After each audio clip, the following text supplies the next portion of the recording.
Now I should tell the story of Chamisha BiTeves, hey Teves, and tonight we'll bring about it. Okay, I'm going to be blunt and honest. I rarely am, but just for this one occasion I'll be blunt and honest. For me personally, it's the holiest day of the year. As a chassid for sure, there is no date more important to a Lubavitcher chassid alive today than this. So I get crazy when this day comes. I get crazy because people say, should we say Tachnun? I say, once you become a Bobaver, you already are a Bobaver, you just don't know it. If you say Tachnun, you just kislev, you say Tachnun. But I'm going to try and contain myself and not emote. I did that yesterday. I did it Tuesday. I twice did therapy in front of a group of people, getting out all my emotion about people who don't appreciate just how serious and important this date is. I'm just going to say one point of philosophy, and then I'm going to push it. I'm going to try my best, unemotionally, to tell you the story of the Svarim. And the one point is that the question, as the Rebbe understood it, was a question of Oid Yosef Chai, with a question mark. Is Yosef still alive? Yosef means the Rebbe. The Rebbe meant the Friedrich Rebbe, whose name happens to be Yosef. But that was the issue. Oid Yosef Chai. Ha Oid Avi Chai. Is my father still alive? And the story of the Svarim, from the Rebbe's vantage point, was the question of Oid Yosef Chai. Is Yosef still alive? And then the Danotzach is a statement without a question. Oid Yosef Chai. Yosef is still alive. He's the king in all of the world, all of Egypt. And the parsha of Tuesday, which was Chamisha BiTeves, it finishes, V'atechi ruach Yankov Aviyim. Yankov Avinu finds out that Yosef HaTzadik is still alive. Says Rashi, Shor Salov Ruach HaKodesh. It says in Chazal, says in Rashi, that when a tzaddik is depressed, he loses his Ruach HaKodesh. Because Ein HaSimcha Sheira Ela B'Tech Simcha, Ein HaShchina Sheira Ela B'Tech Simcha, the Shechina rests when there is joy. 22 years, Yankov Avinu lost his Ruach HaKodesh because he didn't know the situation with Yosef. And when he finds out that Yosef HaTzadik is still alive, Rashi says in the Chitas of Tuesday of this week that in Mem Zayin, Hey Teves was on a Tuesday, Vatchi Ruach Yankov Avinu. The spirit of Yankov Avinu comes to life, says Rashi, Shor Salov Ruach HaKodesh. So when you think about that in relationship with us, and the Rebbe spoke about it, the Rebbe said, Vatchi Ruach Yankov Avinu. He didn't say, hey, I got back my Ruach HaKodesh, I don't know what it means. A Rebbe loses his Ruach HaKodesh, I don't know what it means, the Rebbe gets his Ruach HaKodesh back. But this is certain, that the Rebbe connected the victory of the Danotzach to the Vatchi Ruach Yankov Avinu. So the question was, Ha'oid Avichai, is Yosef HaTzadik still alive? And the answer was, Oid Yosef Chai. What was the bridge between the question and the answer? The bridge between the question and the answer is Yankov Avinu loy meis. Yankov Avinu doesn't die. Why Yankov Avinu loy meis? Ma zare b'chayim af hu b'chayim. If his children are still alive, he's still alive. This is the story of Chamisha BiTeves in a nugget, where someone comes along and says, if Friedrich ever passed away, that was over, finished, no more. And the Rebbe says, what are you talking about? He's more alive today than he was 35 years ago. And the Satcha Keneged says, what do you mean? I was by the Lavaya. And the Rebbe says, and when you saw the Rebbe's goof, you saw the Rebbe? You know what a Rebbe is? A Rebbe's whole Metzias is a Lakus and Ruchnias. And as long as the Hasidim go in the ways of the Rebbe lives. So the question is, is the Friedrich Rebbe still alive? Meaning, are we going in the ways of the Friedrich Rebbe? And the answer is, Oid Yosef Chai, he's absolutely alive. Why? Because Ma'azari b'chayim, Ma'afu b'chayim. As long as Chassidim go in the ways of the Rebbe lives. I have a Mistagdish cousin who gets very nervous about the fact that we talk about the Rebbe being Mashiach. So someone made a terrible mistake of telling him to come and ask me what I thought about it. I remember his face dropping when I answered him. He said, why would you think Rebbe's Mashiach? He said, yeah, every Chazim is Mashiach. Yeah, but maybe it could be somebody else. Maybe it could be David HaMelech. So I gave him a very simple answer.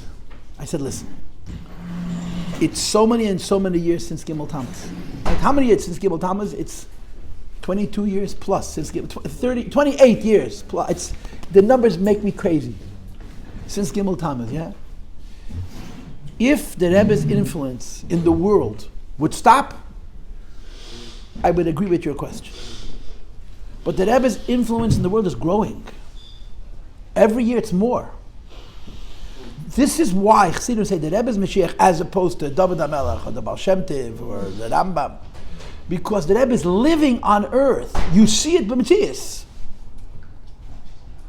That's the difference. Now, I don't want to talk about the Rebbe being Mashiach. It's not my subject for this morning. But that's the pshat in the Sfarim.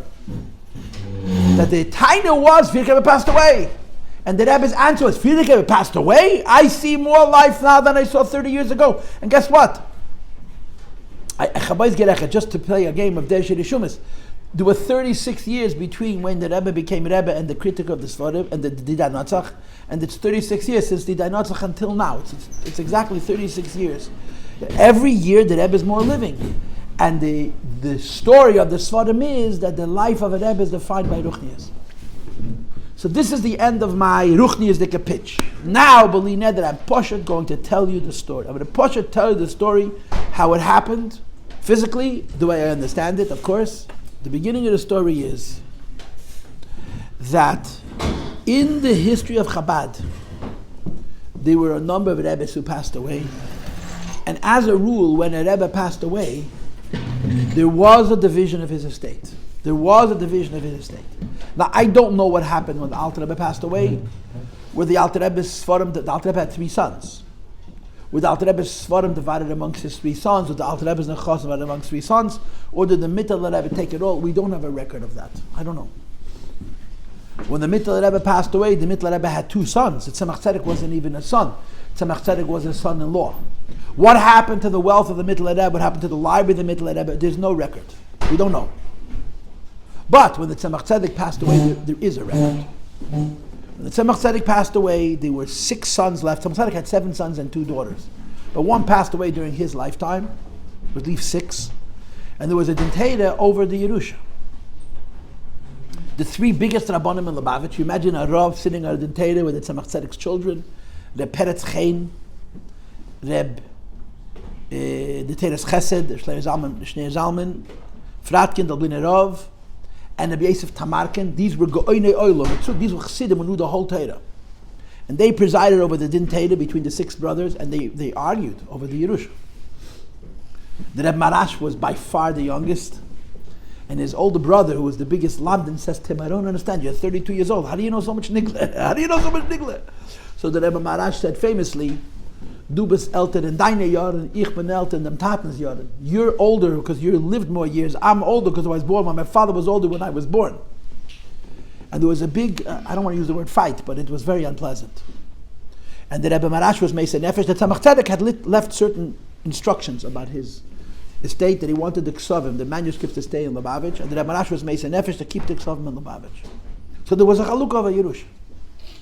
There's also evidence which was brought into the courts, from what I understand, when the Rebbe Marash passed away, that there was also the division of the estate. There were 3 brothers, and there was a dintera. When after Gimel Tammuz they published the Rebbe's journal, the Rishimis, they published almost everything. They left out a few very, very, very controversial lines. But one of the controversial lines which was left out of the Rebbe's Rishimis is that the Frierdiker Rebbe told the Rebbe about a particular person that he sided with the Razor about the dintera, and the Frierdiker wouldn't forgive him. When the Rebbe Marash passed away, there was a dintera, and this person sided with the Rebbe Rashab's older brother.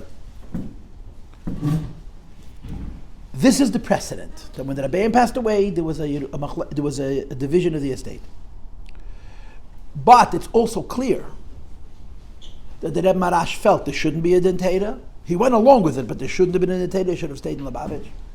And the same is true with the Rebbe Rashab. When the Rebbe Marash passed away, the Rebbe Rashab went along with the dintera, but if he would have had his way, there would not have been a chalukah. The whole thing should have stayed by him in Lubavitch. The Frierdiker Rebbe came to America, and he immediately incorporated Lubavitch. The Frierdiker Rebbe understood America, and he understood that in America money is everything, and you could kill a person, and that's okay. You steal $1, you're a terrible person. America's obsessed about money. And the Frierdiker Rebbe understood that in America, everything has to be above board. Kosher v'yosher. So as soon as he got here, he incorporated Lubavitch. Everything was legal and above board. There was no such thing as getting paid from the Rebbe off the books. No such mitzvahs. If you work for Americans, they deduct whatever you need. The Rebbe was incredibly careful about that, always, from the day he got here, and there was no money in the bank. He immediately incorporated Lubavitch. The parent organization of Lubavitch in America was called Agudas Chasidei Chabad. Now, I'm starting to pitch this now. I want to see if I can stir the pot. I want to see how much noise I can make in Lubavitch. Agudas Chasidei Chabad is 99 years old. The 100th anniversary of Agudas Chasidei Chabad is in a year from now. Tov Reish Pei Dalet, 1924. There was a chassid by the name of Zelik Slonim, who was in New York, and he had the idea to incorporate Lubavitch Chassidim in America. He wrote to the Frierdiker Rebbe, who was still living in Russia, and that's when I would like to see if next year we could celebrate, the whole Lubavitch should celebrate 100 years of Agudas Chasidei Chabad. I feel that it's a significant milestone, and I want you to be my tumblers. in a year from now is the 100th anniversary of Agudas Chasidei Chabad. The Frierdiker Rebbe got to America 16 years later, in 1940. Agudas Chasidei Chabad already existed. Agudas Chasidei Chabad had a charter, had a legal charter. Agudas Chasidei Chabad literally means the Union of Lubavitch Chassidim. In America in 1924, there were hundreds of thousands of people, maybe more people then than today, who identified the Lubavitch Chassidim. Many of them not have been from, but don't you come to the Farbrengen Yitas Kislev and boy, they'll take your head off. They had traditions. American Jews had a lot of traditions, but unfortunately they dropped the practices. So Agudah was a union of Lubavitch Chassidim. There was a Yid named David Shifrin who lived in America. He was in touch with tens of thousands of Jews all over America who were members of Agudas Chasidei Chabad. Now, Agudas Chasidei Chabad means the union of Lubavitch Chassidim has what's called the Vad. Every organization needs leaders. So there's people who are the members of the Vad of Agudas Chasidei Chabad. But Agudas Chasidei Chabad means simply a union of Lubavitch Chassidim. The Frierdiker Rebbe got here, he rewrote the charter. Obviously, he made himself the president of Agudas Chasidei Chabad. And when he bought 770 was not registered to the Frierdiker Rebbe. 770 was registered to the owner of the building. 770 Eastern Parkway is Agudas Chasidei Chabad. They paid for the building, it's under their charter, and so on and so forth. One of the most compelling things is I have a tape, I have an audio tape, and I can find it on my computer. If you press me, which basically means please press me, so I should make to look for it so I can find it. Shmuel Isaac Popak, who's probably gone now about 10 years, told a story that when the Frierdiker Rebbe bought 770, it was right before Rosh Hashanah Tafshin to Tafshin Aleph, 1940. The Frierdiker Rebbe called him in. He was a Lubavitcher boy. He was a modern boy. He didn't have a beard. He wasn't learning in yeshiva. He would become a multi-millionaire, Shmuel Isaac. But he came from, his father was a big chassid. And the Frierdiker Rebbe called him in. The Frierdiker Rebbe said, Shmuel Isaac, I want you to be the business manager of 770. I want you to manage the building. Make sure that the windows aren't broken. Make sure the doors are locked. And make sure it's clean and neat. A public building, what happens to a shul? Nobody owns it. The Rebbe said to him, you're in charge. I want you to make sure this building looks menschlich. And he told him, the Frierdiker Rebbe told Shmuel Isaac, every month come to me to take a check for rent. The Frierdiker Rebbe lived in 770 and paid rent. Why? Because the building wasn't his. It belonged to Agudas Chasidei Chabad. The Frierdiker Rebbe had a checking account which said Rabbi Joseph Isaac Schneerson, and then there was another checking account, Agudas Chasidei Chabad, and the Rebbe paid rent. And you can assume that if the Frierdiker Rebbe paid rent, Mistamed Der Ashag, who lived on the third floor, also paid rent to live in their own house. Why? Because as soon as the Rebbe came to America, the Rebbe understood how America is. Everything has to be on the table, official. So he incorporated 770 not as personal property, as Agudas Chasidei Chabad. Now I want to ask you a question. The Rebbe Marash lived in Lubavitch, yeah? Who owned the house that Rebbe Marash lived in? Who owned it? Who cared? It wasn't an issue. It was a small shtetl. Nobody paid attention to anything or anybody. Of course it belonged to the Rebbe. But what did it mean it belonged to the Rebbe? In America, where everything has to be everything has to be official, the Frierdiker Rebbe set it up himself as soon as he got here. That the property of Lubavitch is not personal property; it's the property of the community of Lubavitch Hasidim, and their title is, their label is, their official identity is Agudas Chasidei Chabad. That's what they're called. Agudas Chasidei Chabad, the Union of Lubavitch Hasidim. When the Rebbe came to America, his library was left behind in Poland, and the Rebbe began to write letters to retrieve his library. Before the Rebbe left, he packed up his library in 20 crates, big crates. And he was hoping one day to have that library shipped to New York. I mean, the story with the Frierdiker Rebbe's library. He had a library in Russia which was confiscated, which we don't have. Still was trying to get it now. And then there was this other library which the Rebbe had just purchased. And now when the Rebbe ran from the Nazis, he lost that second library. As soon as the war, but even during the war, but especially after the war was over, the Frierdiker Rebbe wrote letters to the United States State Department writing, saying, Agudas Chasidei Chabad in America, which was a union of tens of thousands of members, has a precious treasure. It's a library which is a repository of the Jewish people, especially after the Holocaust. And that library is lost in Europe.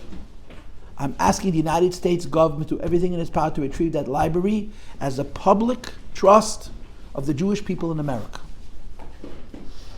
And the United States took that seriously. The Rebbe had connections. The Rebbe had friends in high places. And they did what they had to do. And after the Second World War, that library was brought to New York.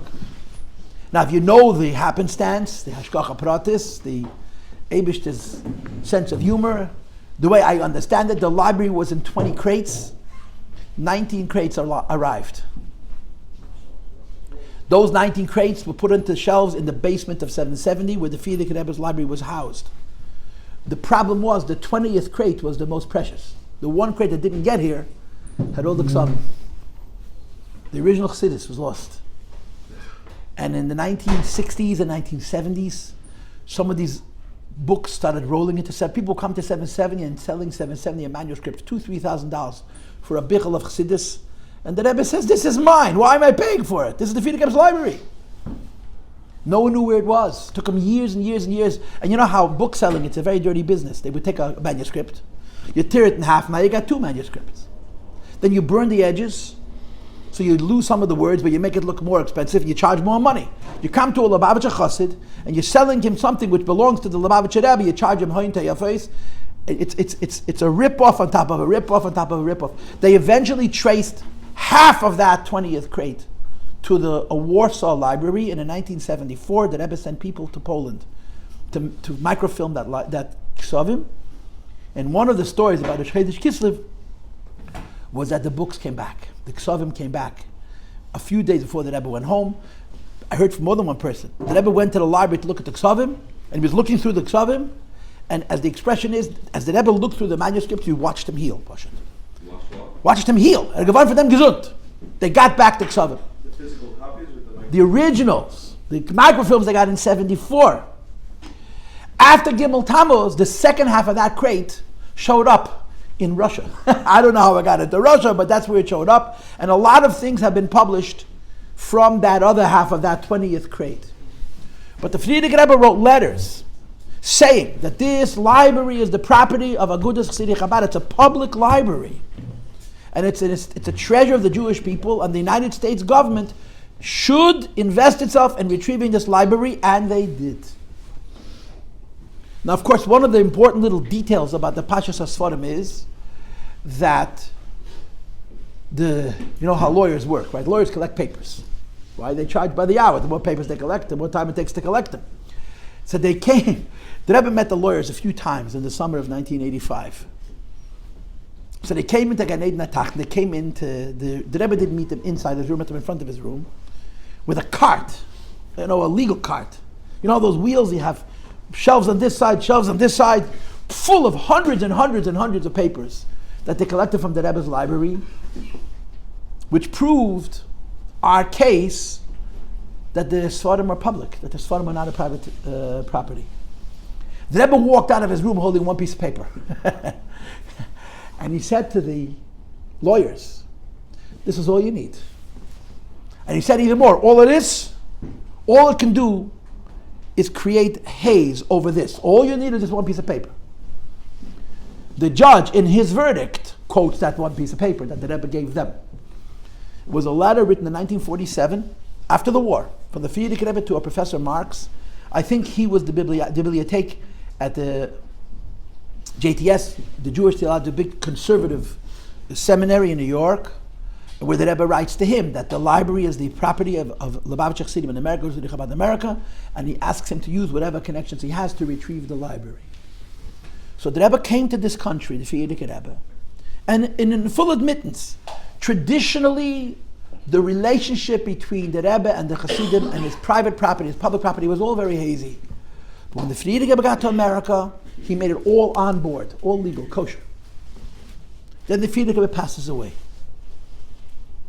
In the last few years, a book was published by a Jew whose name is Meir Zayans, and he tells a story that I've never heard before. And the Frierdiker Rebbe passed away Shabbos morning. He was a Bacher in 770 at that time, and he was very close to the Rebbe. He hung around the Rebbe a whole day. That day, the day Frierdiker Rebbe passed away. And he says as a witness, the moment Shabbos was over, the minute Maida was over, the Rebbe ran into the Frierdiker Rebbe's office, and he opened up every drawer, he opened up every closet. The Rebbe was desperately looking for a tzava. The Rebbe was looking for a will.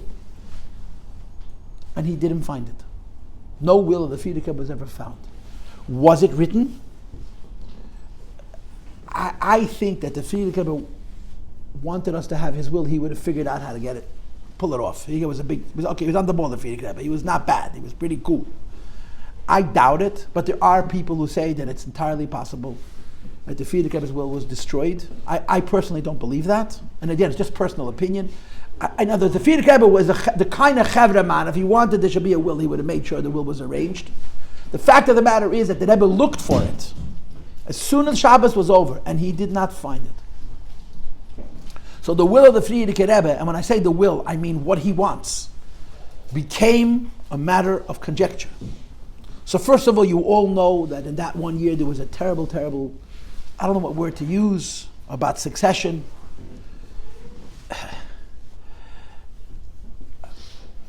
Now is not the time to talk about the parsha of Yud Shvat. There's a letter from the Rebbe where the Rebbe writes, there was a chassid who wrote the Rebbe a letter, and he says to the Rebbe, whether you want to be a Rebbe or don't want to be a Rebbe is your business. But you're the son-in-law of the Rebbe. And as the son-in-law of the Rebbe, you have a responsibility to Chassidim. So the Rebbe writes back to him, he says, you know what's going on here, right? You know what's going on here in New York. The guy was living in Israel. You understand yourself, I'm not rushing into that. It was a mess. The family was in a feud. They wanted to make two Rebbes in Lubavitch. And the Rebbe didn't care. Take the whole thing, then they got some ice. But one thing, the Rebbe was not going to take on being a Rebbe in Lubavitch because it's a business. If you take on being a Rebbe in Lubavitch because it's a holy task.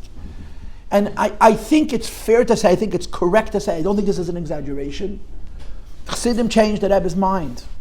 Chassidim changed the Rebbe's mind. The Rebbe really was not interested in the position, especially since other people were very interested in the position. And Chassidim, like the Rebbe used to say, Chassidim make a Rebbe. Chassidim decide when the Rebbe is nostalgic and there's a complication about who should be the Mamala Mokum, the determination of who's the next Rebbe is not a family affair. It's Chassidim make a Rebbe. And Chassidim made the Rebbe. And the moment the Chassidim made the Rebbe and the Rebbe agreed, he became a bad guy. Finished. He's not cooperating with the family. And it stayed that way forever. It's so hard to understand. It stayed that way forever. They never forgave him for it. When the Rebbe became Rebbe on Rabbi's side, this is factual. When the Rebbe became Rebbe, the Rebbe took a very interesting position. There already were Moshe Chabad all over the world. There were Moshe Chabad in Israel, Moshe Chabad in Europe, Moshe Chabad in Australia, Moshe Chabad in South America. And the Rebbe's line was, quote unquote, Men wird aus zunehmen und aus abgeben zurück. When the Rebbe became Rebbe, you had to turn in your keys. When the Rebbe became a Rebbe and you ran a Moshe that carried the name Lubavitch, you had to officially resign and be rehired. In other words, the Rebbe wanted everybody who represented the name Lubavitch to understand that he's the boss, and that's how it was. And we know of instances where people didn't cooperate, they were dinei Torah. The Rebbe fought about this. The Rebbe wanted everybody to know, the Rebbe didn't take away anybody's autonomy. The Rebbe's great genius is to leave people alone. The magic of Lubavitch is the franchise system. Lubavitch is not controlled from the center. If Lubavitch was controlled from the center, it would be 100th its current size. The reason Lubavitch is so big because every Lubavitch works for himself, for the Rebbe, but independently. And the Rebbe did not take away people's independence, but he did want to establish the first day, I'm the boss. And figuratively, you had to hand in your keys and got them back. Until today, you work for the Frierdiker Rebbe, now you work for me. Did he not give back the keys? He gave back the keys to everybody. There's a story, an unpleasant story, I'm going to say it without a name. There was a certain Yid who used to blow shofar by the Frierdiker Rebbe. And when the Rebbe became a Rebbe, the Rebbe called him in, and the Rebbe told him how he should prepare himself to blow shofar. So he said to the Rebbe, you're telling me? Like, I don't know about myself. That man walked out the door and the Rebbe called somebody else. I want you to blow shofar for me, and he gave him instructions. True story. The Rebbe wanted everybody to understand that the Lubavitch should stay the same, but there's a new boss. The painful thing is that he did it in all the moises in the world. There were big dinei Teda. You ask people what happened in Israel in the early 50s. There were big, people didn't want to give in. People felt that they have a moise, it's theirs. And the Rebbe said, if it carries the name Lubavitch, it's mine. Either take the name Lubavitch off, or leave the moise, it's mine. There were dinei Teda. The one place that Rebbe didn't do it was right here. If the Rebbe had left it to us, if the Rebbe had left just 24 hours, the Rebbe should close his eyes, just 24 hours.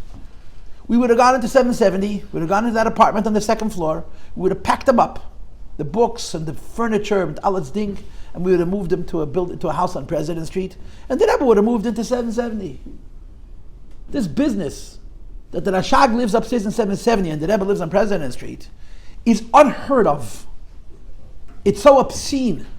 Any other Hasidic group, a Rebbe becomes Rebbe, he can't live in his own house because someone else is taking the apartment? What's this? You know why it didn't happen? Because the Rebbe wouldn't let you touch them. The Rebbe protected them. Why? Because he's protecting the honor of the Frierdiker Rebbe. So the whole Lubavitch the Rebbe owned 770, and the library was a contention.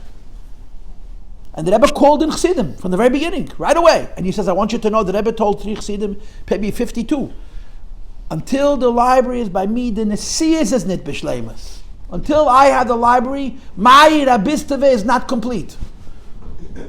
Until I have the library, the Nesiyas is not complete. So they went upstairs and they went into to the people that had to go into, and they talked about the library. He said, sure, the Rebbe can have anything he wants. All he has to do is ask. Anything you want, just ask. So these 3 Chacham went back to the Rebbe. And they told the Rebbe, great news! Great, anything you want you can have. All you gotta do is ask. And the Rebbe, I don't understand. I have to ask for something that belongs to me? I have to ask for something that's mine? And it's not mine because it's mine. It's mine because I am the president of Agudas Tzidich Chabad. I'm the Rebbe of Nasi Lubavitch Chassidim. Agudas Tzidich Chabad is the union of Lubavitch Chassidim. Who's the head of the union of Lubavitch Chassidim? The Rebbe. I'm sitting on that chair. I have to ask. In other words, people didn't even understand what the issue was. The Rebbe says, I have to ask. It's mine. It's not mine as a private person. It's mine because I am the president, I am the Nasi of Agudas Tzidich Chabad. And of course, the stories that go around is that the Rebbe was a terrible Rebbe, you know that. He ruined the Rebbe business, he ruined it. You know how he ruined it? With a fedora, Rahmana Litzlan. The Frierdiker Rebbe, that Ness, he put on a shtreimel. No, the Frierdiker Rebbe also for the first 10 years wore only a hat. People don't know this. When the Frierdiker Rebbe became a Rebbe, he didn't wear shtreimel. He wore only a hat, which was like really bad for business. He put on a shtreimel the first time by our Rebbe's Chassaneh. And then 3 weeks later, on Teves, Chamisha BiTeves, Tafish BiTes, the Frierdiker Rebbe called the Rebbe in. The Frierdiker called him the Rebbe. It's the first entry in the Rebbe's journal. The very first entry in the Rebbe's journal is Teves, Chamisha BiTeves. And the Frierdiker Rebbe said to him, I saw my father in a dream, and my father said to me, Adain Kfar Hittel, which means thank you for putting on a shtreimel. But the Rebbe became a Rebbe. Not only he didn't wear shtreimel, he didn't even wear one of those holy hats. He dressed like Dick Tracy. In 1950, everybody wore hats. The Rebbe looked like an American businessman. So they offered the Rebbe the shtreimel for public image. They wanted to help him. So the Rebbe asked, is it a gift or is it an inheritance? Which means in plain English, are you giving it me because it's mine or are you giving it to me as a gift? So the Rebbe was told that it's a gift. And the Rebbe said, please keep it. Please keep it. I know for a fact that many years after the Rebbe became a Rebbe, many years, the Rebbe was upstairs in the Dira of the Frierdiker Rebbe, and there was a table. And on the table was sitting a stack of ksavim, manuscripts of Chassidus. The Rebbe picked it up, the Rebbe looked through it, and he turned to his brother-in-law, the Rashag. And he said to his brother-in-law in Yiddish, "Das darf mistame bleiben bei mir." This arguably should be by me. And there's an eyewitness who says that the Rashag said to the Rebbe, "Nu lame sich teilen." Let's divide it up. And the Rebbe said, "Zos bleiben liegen, let it stay here." So, if you want to be very niggledick about it, very chitzainistic about it, what happened? Frierdiker comes to America, he incorporates Lubavitch, he makes everything he owns of any value public. So what is the family saying? What is the family saying? What are they saying, really? This is a way of avoiding paying taxes. Frierdiker really didn't consider 770 public property, it's his private property. He didn't consider the library public property, it's private property. He incorporated the good to the Chabad because he saved money. In other words, he's a liar and a thief. I mean, blunt, Geret. That was the position. What was the Rebbe's position? Really? That's what you think of the Frierdiker Rebbe? He made 770 public, he made the library public because he wanted to do some kind of, make his life easier, but really was his private property? Now you think that this guy, the Frierdiker Rebbe, who you knew, was capable of that kind of impropriety, that kind of dishonesty? And that's really, if you think about it, what the argument was. The family said, excuse me, there was always a division of an estate. And the Rebbe said, perhaps, first of all, it's pretty well known that even when there was a division, but they brought this into the court, by the way.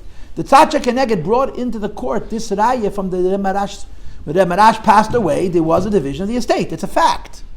So the Rebbe said, first of all, that was then and this is now.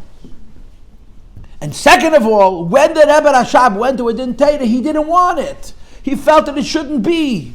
He felt that if he's sitting on the seat of Chabad, everything that Rebbe Marash owned is his, because it's not private, it's public. But in America, everything had to be official, had to be above board. Frierdiker Rebbe did everything kosher v'yosher, and they basically said that that was simply a means of getting out of paying taxes. And the Rebbe was saying, how could you say that about the Frierdiker Rebbe? He wasn't that kind of man. He was a man with if he felt it was private, he would have made it private. And if he made it public, because that was his true intent. And in a very chitzoniistic level, this is how the two sides met in court. There was a Jew named Chaim Lieberman, who was the secretary of the Frierdiker Rebbe, worked his whole life with the Frierdiker Rebbe. He testified in court, basically this position, that 770 and the library was really the private property of the Frierdiker Rebbe. He incorporated it just to avoid paying taxes. And on his deathbed, the Rebbe sent him a message, make sure to do tshuva before you die, for saying that the Frierdiker Rebbe is a liar and a thief. That's what it came down to. On a very practical level, that's what it came down to. The Rebbe's position was, you don't touch, I don't say. I promise you, you give Lubavitch Chassidim 24 hours. They would have fixed this problem, boom. The house on President Street, the Rashak could live on President Street. The Rebbe should live in 770. The Rebbe did not want to be Mechal Hashem Lubavitch. He didn't want to embarrass his own family, including the people who had such a deep hatred. Do you know what it means? The Frierdiker Rebbe's grandson gets married. Frierdiker Rebbe had exactly one grandson. And the Rebbe was told, don't come to the wedding. How sick is that? The Rebbe was told, don't come to the wedding. And he didn't go. And the Rebbe Tzachai Mushka didn't go either. How nuts is that? How crazy is that?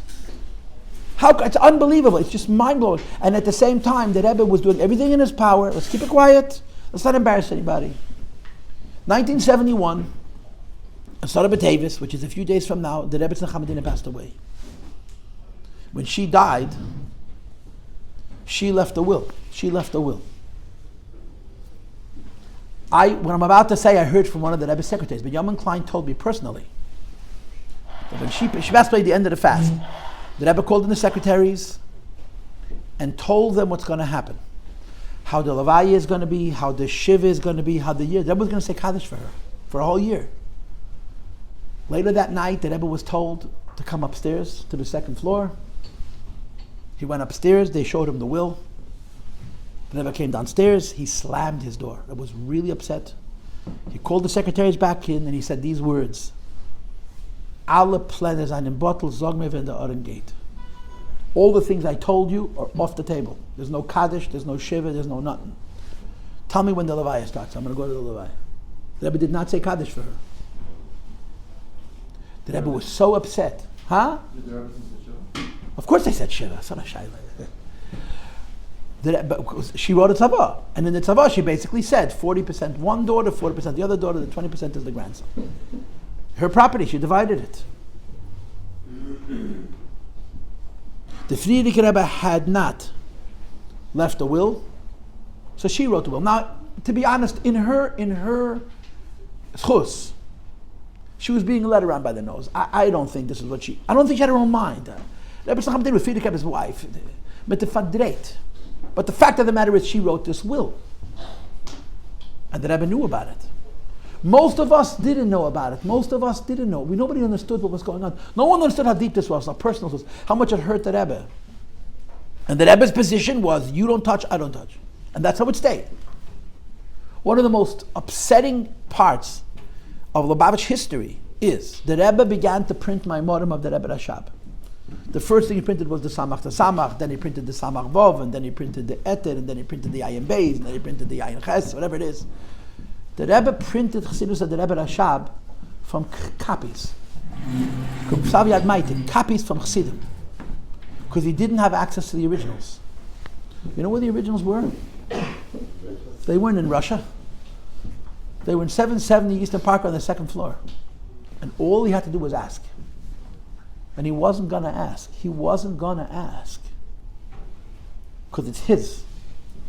Now, fast forward a few years, the Frierdiker Rebbe had a library that continued soliciting funds after he passed away. They used to still ask people for money to enhance the library. Chaim Liebman continued buying books. Now you tell me, if it's a private property, why they're buying books for a man who's deceased? Kasha famais. Chaim Liebman got old, and the Frierdiker Rebbe's library went into disrepair. It started leaking, Sfarim were damaged. He was an old man. So he came to Bet 11, came to the Rebbe's librarian, and said, please help me save the Frierdiker Rebbe's library. Now Bet 11, so Zan Gesund had no idea. He had no idea of any of this. So he wrote the Rebbe a note that Chaim Lieberman asked me. And Chaim Lieberman was a good guy. He was friends.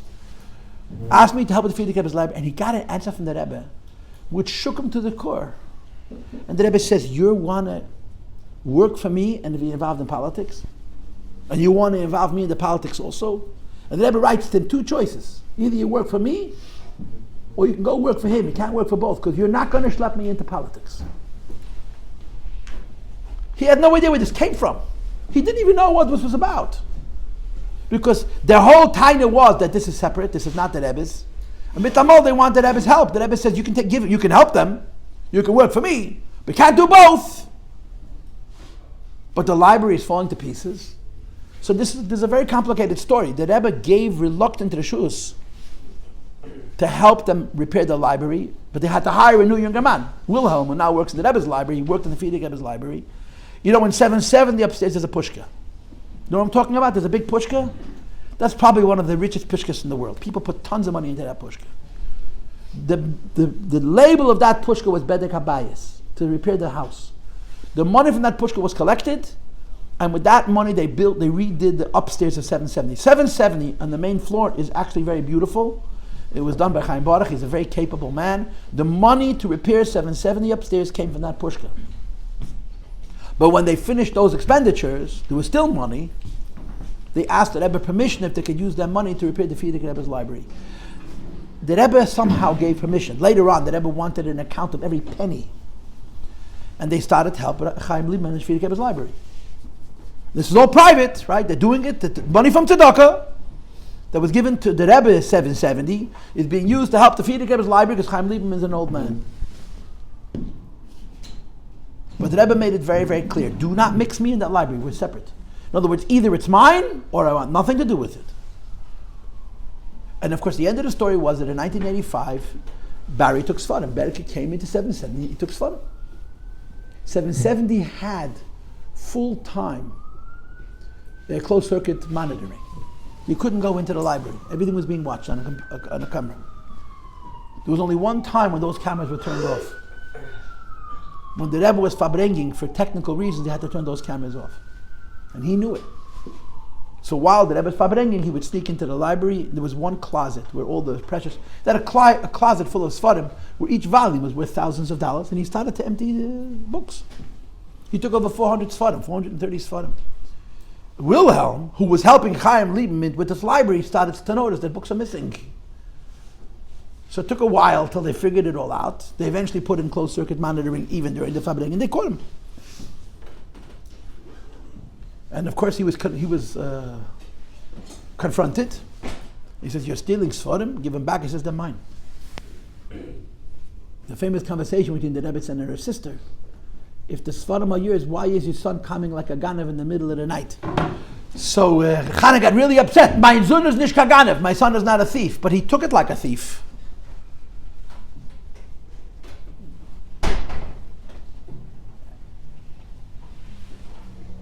I went on Shlichus.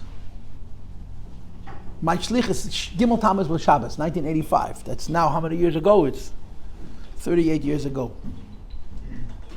Before we went, we heard a rumor that the Rebbe is calling a meeting of Agudas Siddiq Chabad. No one knows what it's about.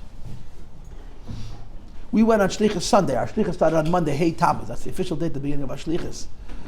But we were leaving New York. We heard a rumor that the Rebbe called meetings. There's stuff going on. The Rebbe called.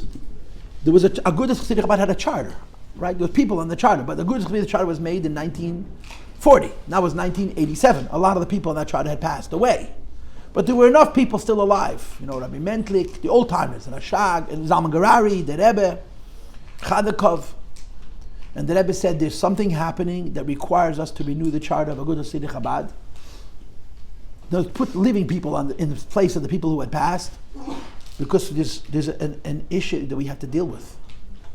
There were several meetings. At first, the Rebbe called only Eltere.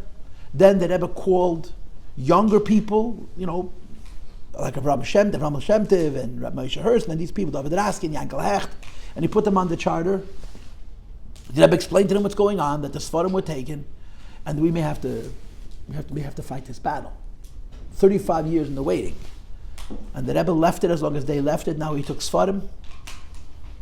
And of course, one of the most poignant moments, one of the most painful moments of that parsha is the Rebbe had several meetings outside of his door with the leaders of Lubavitch. And the Rebbe said to them, I'm going to ask you a question. But I want you to know before I ask it that I've already decided what I'm going to do. I just want to hear how you think.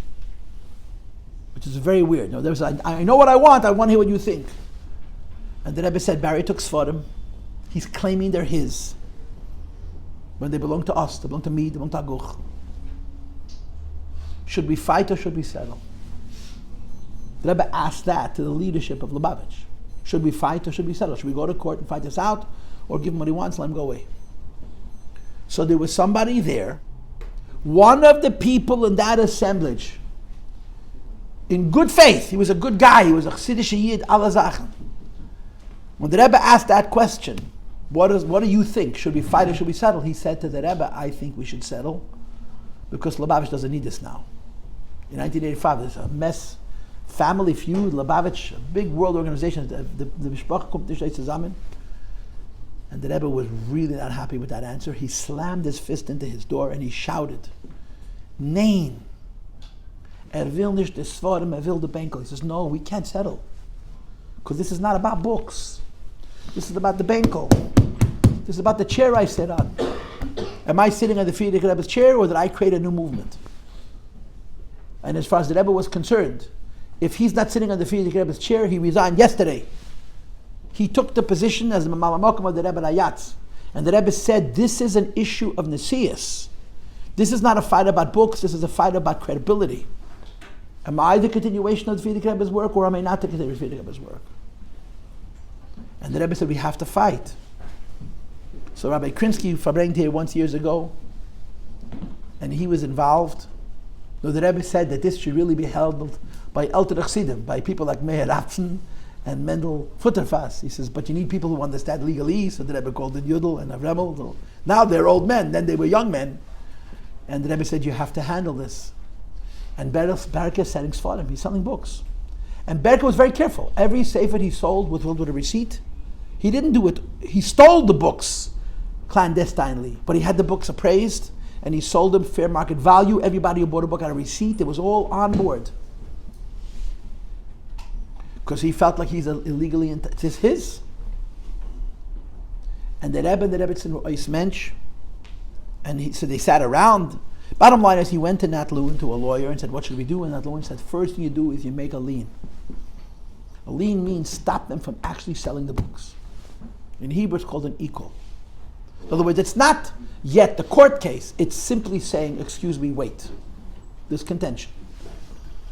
So they did that with the Rebbe's permission. They went to a court and they made a lien that, in other words, the person that's selling Sfarim, so the court said he can't sell the books anymore. And the books were taken from him and put into a repository, I think in the state of New Jersey. He took, from what I understand, 470 books. He sold around 70 of them, and some of those volumes, one book, $180,000. Today it's like $1 million. The books were very valuable. 400 Sfarim were put in a repository. They stayed there for 2 years or 3 years until the Rebbe got the Sfarim back, and they prepared for the trial. Did he lose the one that he sold? We had to buy each one back. The Rebbe said, anybody who bought a sefer, come to me with the receipt, I'll pay the full. We paid to buy back every sefer. Now, Rabbi Krinsky said we got back every single book. Rabbi Bogomilsky said we got back almost every single book. But we paid. The people who bought Sfarim, who bought it not knowing, you came with your receipt, and the Rebbe he reimbursed you. He didn't buy it. He didn't give you a profit. He reimbursed you. The Rebbe said publicly, I'll pay anybody, you come with me receipt, I will give you back the full money. And people came. People were afraid. Huh? Did the courts require Barry to reimburse? Whether they did or they didn't, I promise you he didn't. Whatever he owned went into the court case. The Rebbe bought the books back at full market value. People were afraid. Because when the Rebbe started to speak publicly, you never heard the Rebbe talk like this. The Rebbe was very, very upset. The Rebbe, first of all, I'll get that in a second. First of all, the Rebbe said that the Frierdiker is alive, and you cannot take the books of a living person. The Rebbe said when you take a book from the Frierdiker's room, it's like taking a knife and cutting flesh from a living person's body. And the Rebbe also said, I see clearly that this is a bomb and it will explode. People were afraid. When the Rebbe said publicly, a Lebbe dik a bombe, even people who were not so from, they didn't want to mess. Almost all of the Sfarim that were sold, we bought back. It cost probably millions of dollars. The Rebbe paid for every sefer that was sold to retrieve. The reason there's a question about giving all of them back is because not all of the books were that rare. Some of the books, there were many copies on the market, so it's very difficult to know if the one we bought back was the same one that was sold. But the Rubam Kakulam, this is what I understand, the Rebbe paid for, and he bought the books back. Then started the whole preparation for the trial. This is the summer of 85. The trial took place probably in December of 85, about 4 or 5 months later. The trial lasted for 3 weeks. The Rebbe went to the Ohel every day of the trial. I mean, of course, one of the great miracles of the trial, the truth is it's an unbelievable miracle, was that in the preliminary, the pre-trial discussions, they deposed the Rebbetzin. You know that, right? They came to President Street, they spent 4 hours talking to the Rebbetzin, asking her questions. Nobody's ever seen the full video. Everyone's seen 2 hours, because the 2 hours that you see is our lawyers talking to her. But there's 2 more hours where the other lawyers were talking to her. And it was very painful. They were mean to her. Video? It's on video, but no one's ever seen it. But the last 60 seconds, you do have. After 4 hours, the Rebbetzin was exhausted. And the lawyer says to her, so in your opinion, to whom did the library belong? And the Rebbetzin said, the books belong to the Chassidim because my father belonged to the Chassidim. And from this corner of the screen, you could see the opposing lawyer slam his pencil down on the table because he knew he lost it. Rabbi Krinsky told us that when they wanted to depose the Rebbetzin, he got very nervous. He said, Rebbe, how is that going to work? And the Rebbetzin said, don't worry. The Rebbe said to her in English, she will pass with flying colors. And she passed with flying colors. And I heard recently, Rabbi Krinsky had recently Megala gewesen, that the trial lasted 3 weeks. The last day of the trial was a Friday. And the judge asked to see her deposition. Again. And he watched for about 10, 15 minutes, and the judge's comment was remarkable. He was very impressed with the Rebbetzin. Remarkable. The Rebbe said publicly that the Rebbetzin had a big hand in winning the case of this one. So for 3 weeks, the courtroom was filled with Chassidim, and Lubavitch was on trial. So both sides brought professional witnesses and all kinds of whatever it was to explain the tradition of Lubavitch, the history of Lubavitch, the trajectory of the relationship between Chassidim and the Rebbe and Chassidim. One side is arguing that the Rebbe's private property is private, and the other side is arguing that the Rebbe's private property is public. The two big things they had in their favor was, number one, they had precedent. They proved that when the Rebbe Marash passed away, there was a dentator. When the Rebbe Rashab passed away, there was no dentator. You know why? Because the Rebbe Rashab had one son. There was nobody to fight with.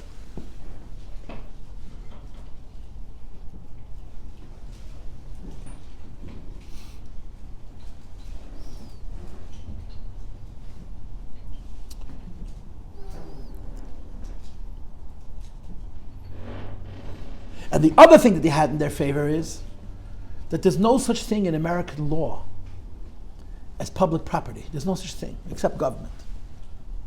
If you have an organization, you have 1,000 people belong to an organization, and they raise money. They have officers, 5 or 6 or 7 people who, president, vice president, treasurer, legally they're the owners.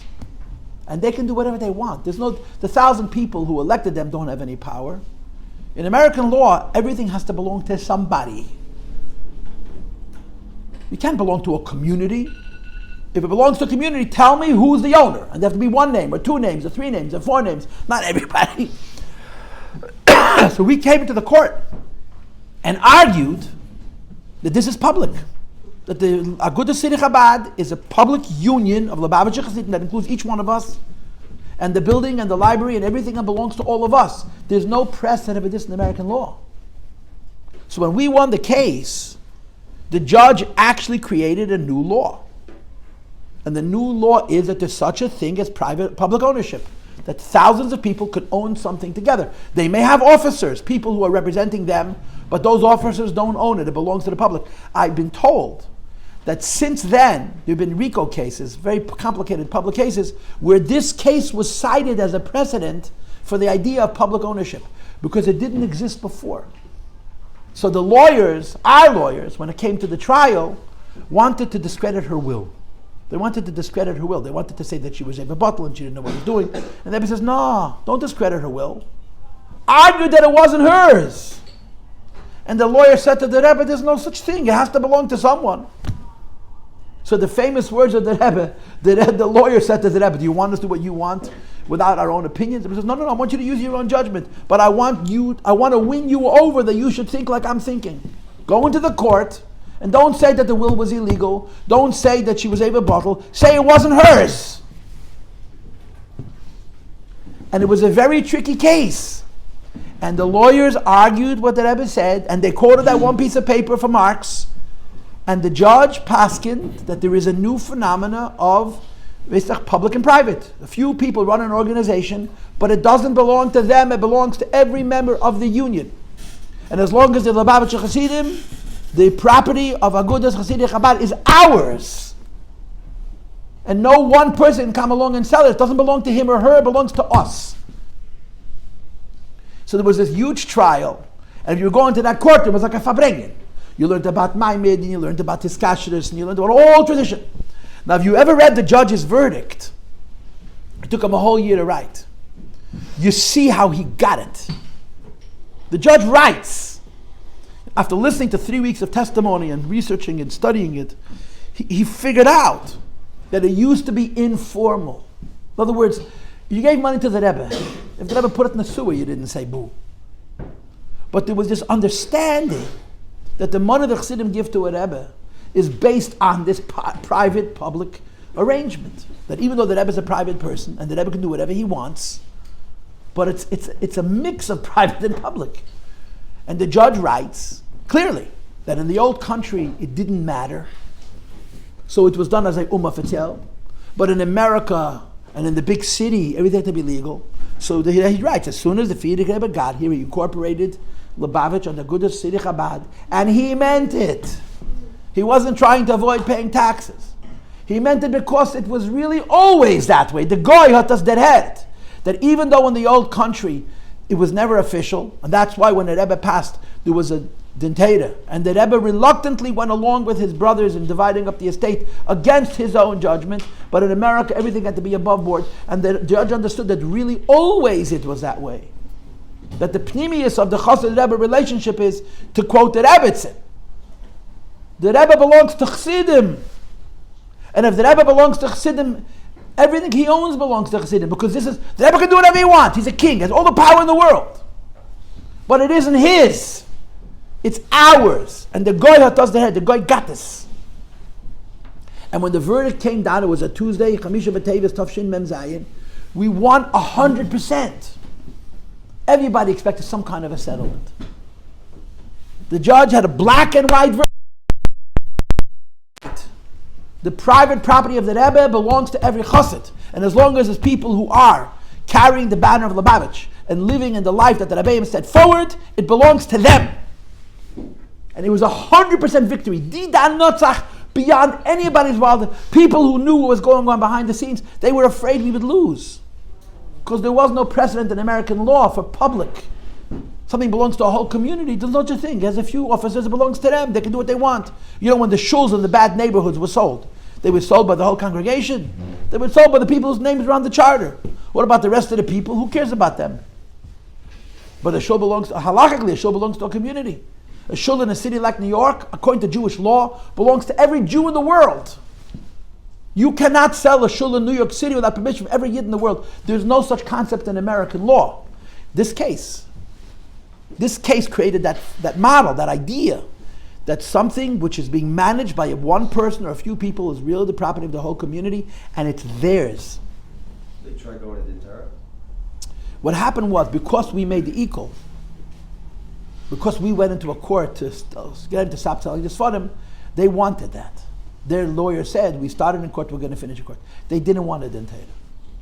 But they didn't want to be the ones not to make the dentator, so he was daring us. He kept selling books.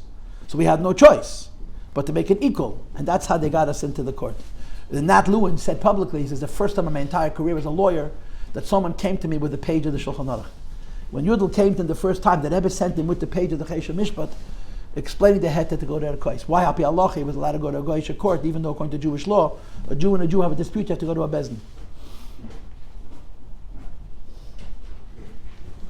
So it was Tuesday morning. Chamisha BiTeves, it was 9 o'clock in the morning, the court summoned both sides. They went down to the court. Who was the legal representative there? Well, there were two lawyers. There was Nat Lewin, and the second lawyer was Shestak. He'd been involved in earlier. The Rebbe said to add him. Yudel went to Nat Lewin. Avremel's person, Avremel Shemtev's person was Shestak. The Rebbe said he had helped Lubavitch in the 1970s. He helped get the Sfarim from Poland. So they worked together. So the lawyers from our side were summoned, and of course Avremel and Yudel went, and the lawyers from their side went, and the judge gave the verdict. Yudel came back to 770. He walked into the Rebbe was working, and he says, we won. We won hands down. We won 100%. The Rebbe didn't even look up. He kept right on going. Whatever he was doing, continued doing. I mean, the Rebbe probably already knew from before how it was all going to play out. And the Rebbe said, but tell the Rebbetzin. Go tell the Rebbetzin, because the Rebbetzin agonized. By the way, I want to tell you a piece of history, which I think is very important. A year before, the trial took place in 85, 86. The verdict came down in the beginning of 87, Mem Zayin, in probably January. I remember in the winter of 1986, there was a magazine called the Beis Chayenu. Beis Chayenu was all the news not fit to print, right? The official magazine of Lubavitch was called Kfar Chabad. But Kfar Chabad was very careful about what they would publish. So the Bacha made a magazine to print all the stuff that the Kfar Chabad didn't think was worthy. Everything that the Rebbe did was in this magazine. One day in Teves, Tavshin Memvav, the Rebbe walked out of 770 carrying his lulav. Memvav, a year before we won. There's a picture. If you can get a hold of the Beis Chayenu, they charge $1 million for the set. But if you can get a hold, a year before we won the case, the Rebbe walked out of 770 Kangalulav in the middle of the winter. Now how does it look to you? Forgive me, God forbid. The Rebbe gave a bottle. He forgot that Sukkot is in Tishrei and it's mitten Teves. The Rebbe gave the Rishon Talulav. So this is a record that you could trace. Now, boys, what does lulav represent? What does lulav represent? And if you look at the dates, you'll see that it was right after the case, after the actual trial. In other words, a year before the judge wrote his verdict. There's a photo of the Rebbe walking out of 770 in the middle of Teves. The Beis Chayenu had it on the cover, and the old Lubavitch Chassidim was saying, "You're embarrassing Lubavitch." He's showing the whole world that the Rebbe's a bottle. Mitten Teves, get that into lulav. The lulav represents the Da Notzach.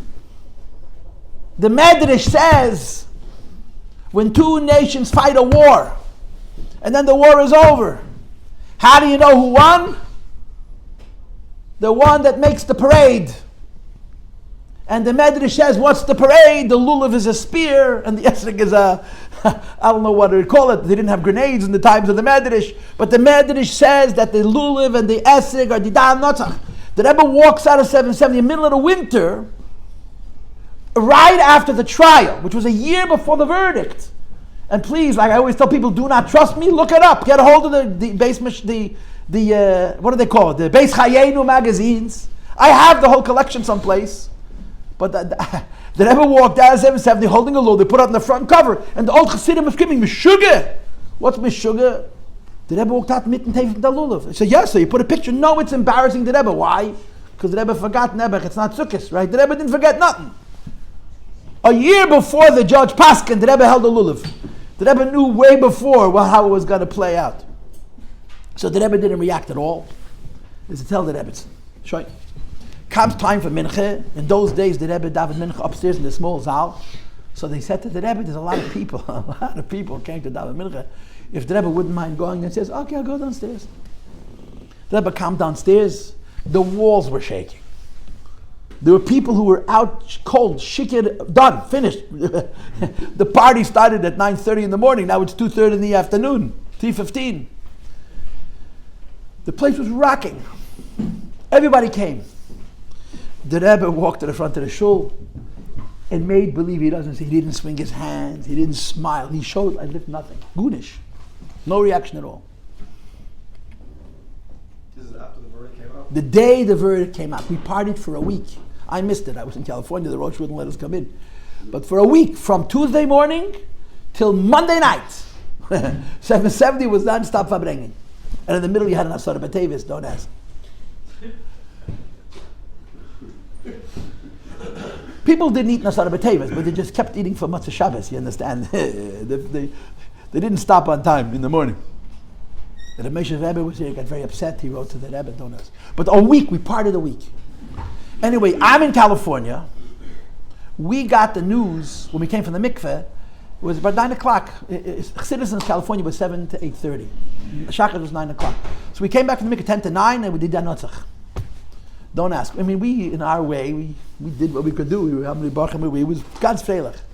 The Rosh let us make a goydel. One of us was allowed to go to the Rebbe, and we were stuck in California.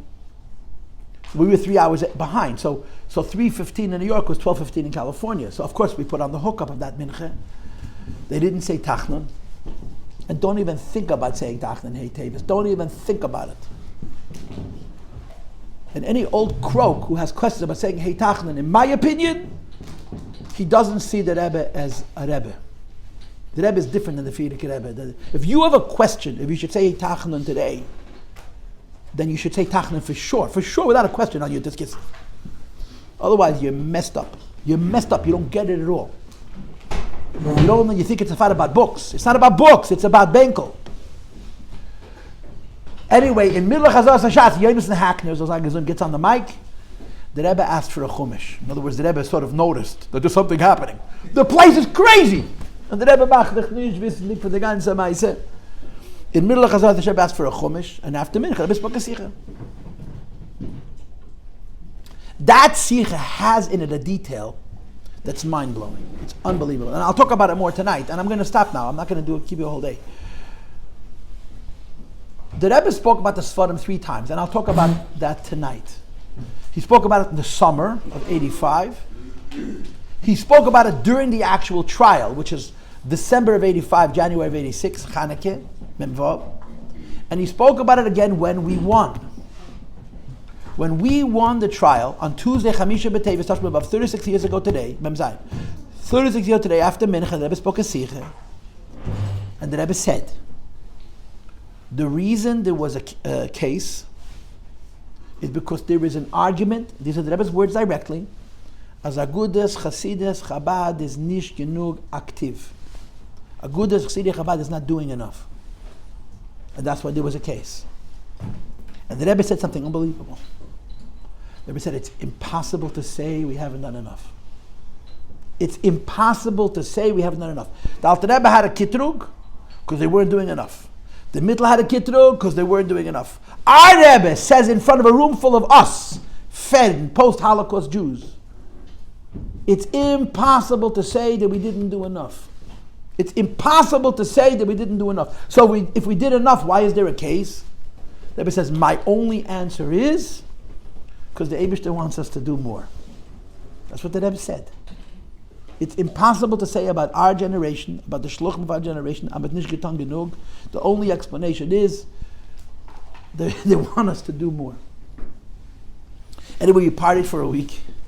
Monday night at BiTeves, the Rebbe spoke a Sikha, and he fixed our wagons big time. He said that for the next 30 days, every 10 days, you have to be tested in Nigla and you have to be tested in Chassidus.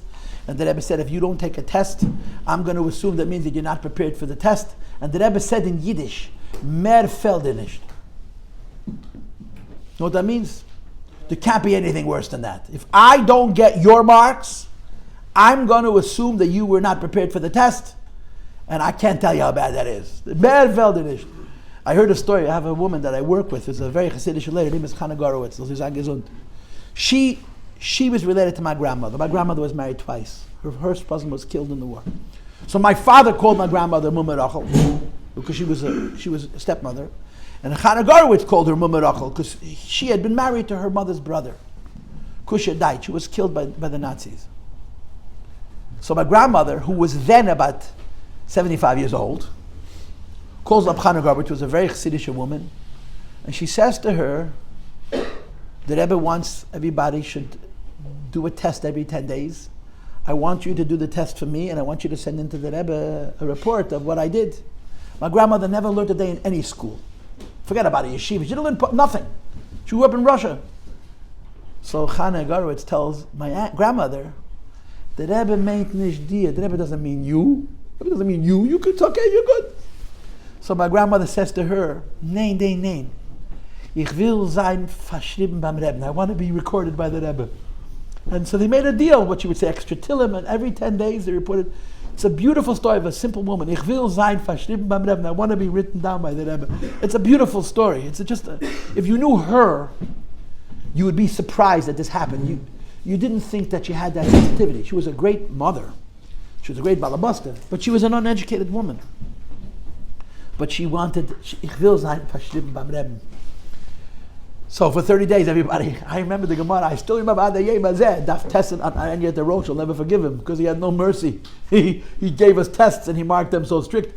Daf test, Daf Yud, Daf Yud Aleph. I remember those Gemaras. Daf test and Psachim is a very hard daf with all the Sfeikit, the Reises, with the Rabbanans. But we tested, we had to give reports to the Rebbe. Then of course there was an appeal. The appeal was won the following year, Chav Hei Cheshvan. And the second time around, the Rebbe did not let the party happen. The Rebbe said, Luchas harishenes, shenitnu barash, neshtablu. Luchas shniyas, shenitnu b'sheket, neskayma. The first luchas were given with a lot of tumult. They were broken. The second luchas was given quietly, and those are the ones we have. The Rebbe said, don't make a tumult. And of course, you all know the story. It culminated on a Monday, Beis Kislev. I'm sure you've heard this. The Rebbe sent specific instructions to the schools. Don't send the kids to 7-7. They should stay in their classes. And I don't know how to explain it. The kids came. There was a day that the books were actually returned. The Rebbe walked out of his room to go to the oil, and the Rebbe saw hundreds of people, and the Rebbe got so upset. There's video of it. The Rebbe was beside himself. That day, the Sfarim were actually returned. The 400 Sfarim that had been deposited in a repository in New Jersey, in a safe from the government, was released, and they were brought back to 770. I heard a story that the boxes were sitting outside the Rebbe's room. One night, the Rebbe came out of his office with paper, holding the list of all 400 books. He looked through every box to make sure that every single sefer was there. Shabbos, Vayetze, the Rebbe sort of apologized. The Rebbe got really, on that Monday, the Rebbe, and I want to be honest with you, I was sitting in 770 and learning. I wasn't one of those people who were afraid the Rebbe was going to run away. I remember exactly where I was sitting. All of a sudden, the room, hundreds of people fly into the room, and everybody grabs a book. One grab the Tillim, one grab the Siddur, and open up a book. I wasn't outside. I was learning. I was in Zal. I was doing what I was supposed to do. And the Rebbe was so upset. Shabbos, the Rebbe almost like apologized. The tone was very, very positive. And the Rebbe said, somebody asked me why I got so upset. And somebody was the Rebbe. Chassidim will sich freien in the Simcha von the Siddur. Chassidim want to celebrate the joy of the Friedrich Rebbe. Why am I so upset? So the Rebbe said, es ist doch Didan Notzach. It's Didan Notzach. What does Didan Notzach mean? Didan da Hasfarim Notzach. It's the victory of the books. The Rebbe says, as soon as the books came back, what did I do? I sat down and I learned the Sfarim. And the Rebbe said, I remember the tone, Fregich ba'ach, but it was all very good natured. Shabbos was very sweet. Das is Didan? I'm asking you, this is Didan, to stand outside and look at a person? Learn the books. And I just want you to know that after we won this case, people got involved, millions of dollars were raised. The Friedrich Rebbe's library and the Rebbe's library were joined. In other words, when we won the case, it became ours. If you know the deck, if you look at 770 on the right side, there's a huge deck. That deck sits on top of a basement. The two buildings are connected under the ground, and the two buildings are connected on top of the ground. But you have that overpass. And they put in millions of dollars, and they saved the Friedrich Rebbe's library. The books were dying. They were being neglected. And they spent a lot of money. They have all kinds of air systems. Old books have to be preserved in an environment that's free from all kinds of things that destroy. Old books get destroyed by bacteria, by microorganisms. There was millions of dollars invested. The Rebbe's library was made what it should be. Then Chamisha BiTeves Memches 88. There was a big fight in 770. I wasn't here. I was in Russia. Teves was on a Thursday, I think. Maybe it was Shabbos. The Bochum put up a sign to make a big Fabrengen. So the Rabbi took it down. The Bochum ripped the sign. The Rabbi took it down. Why? Because the Rebbe's position had been, the case is over. I remember we got a message in California. The case is over. Forget about it. Don't talk about it. Don't read. The Rebbe said, don't read the judge's verdict. It's finished. Over. And the Rebbe had gotten so upset, Beis Kislev. The way the Rebbe reacted, Beis Kislev, the Rebbe was so upset. It was impossible to describe how upset the Rebbe was. There's video of it. The Rebbe is indescribably upset. And the Rebbetzin passed away 2 months later. And a lot of people connected. The Rebbe was so upset. So when it came to first Teves, they didn't know what to do. The Bochum said, what do you mean? It's a Yom Tov. And the Gaboim said, you want the Rebbe to scream at you? He's going to scream at me. Bottom line is, the Bochum got their sign to stay up. The Rebbe started the Fabrengen Shabbos.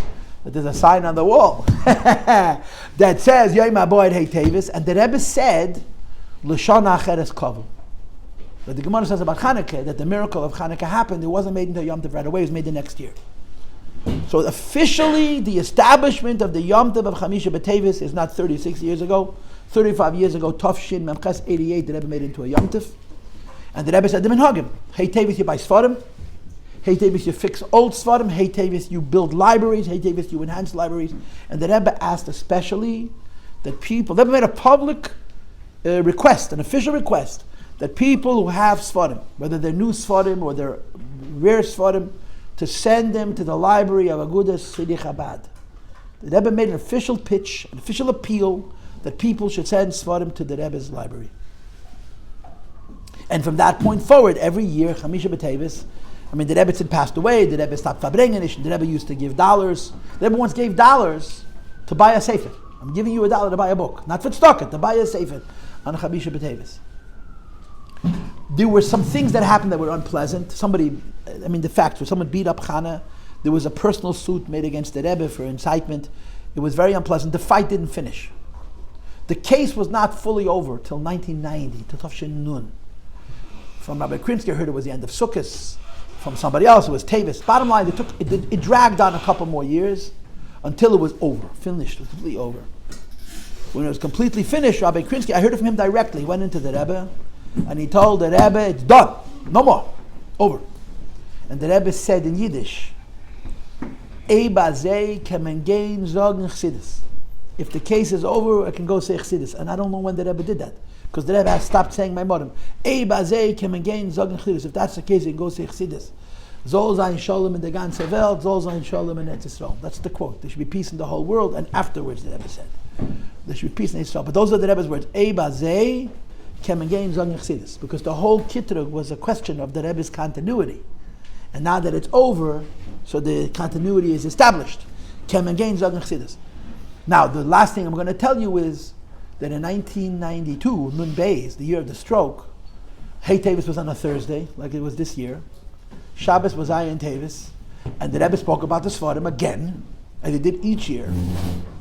But in the Fabrengen of Shabbos, Zayin Teves, Tov Shin, Nun Beis, the Rebbe didn't say Hey Teves. The Rebbe said Chamisha BiTeves. And not once, but 10 times. That entire Fabrengen was Chamisha. Behind me stood Yenis and Reinitz, one of the holiest Jews in Lubavitch, who lives in New Haven, if you know him. And he pokes me in the back. He says, the Yom Tov Hatanaya Nomen. The Yom Tov has a new name. It's no longer Hey Teves, it's Chamisha. Rebbe had a stroke 2 months later. Had the Rebbe not had a stroke, by Nun Gimel, it would have probably happened again, and it would have become official. So this is one of my many shtick, that today is not Hey Teves, it's Chamisha BiTeves. And the pnimius of this we'll talk about tonight in Mitzvah Shem.